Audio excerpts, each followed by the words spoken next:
And Ms. Aaron, I have to ask you, because you said it.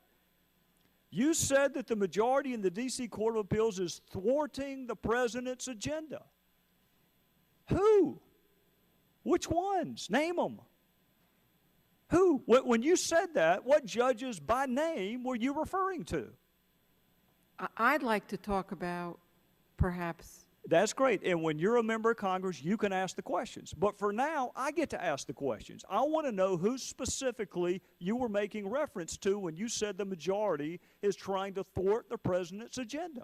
Which judges on the D.C. Court of Appeals do you think are motivated by thwarting this president's political agenda?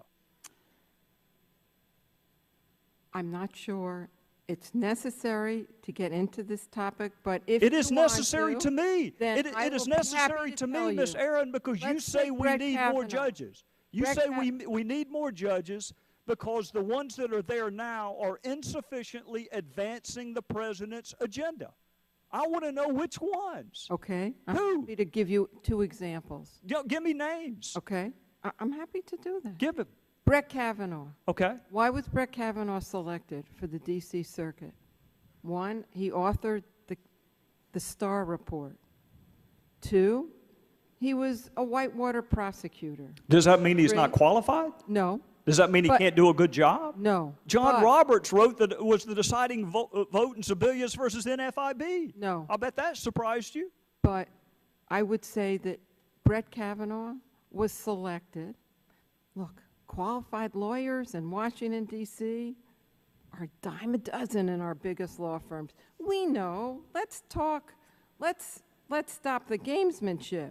Brett Kavanaugh was selected because President George W. Bush knew, if confirmed, he would pretty much carry out President Bush's agenda, and he has. Well, let me ask you this, Ms. Aaron. No. I'm not going to let you do that. Who appointed Brennan to the Supreme Court? I think Eisenhower. You think he was surprised at the way that turned out? Who appointed Souter to the Supreme Court? Remember that. You think he was surprised at the way that turned out? He probably Who put John Paul Stevens on the U.S. Supreme Court? I think that was Richard Nixon. You think he was surprised at the way that turned out? Listen. So you can't go based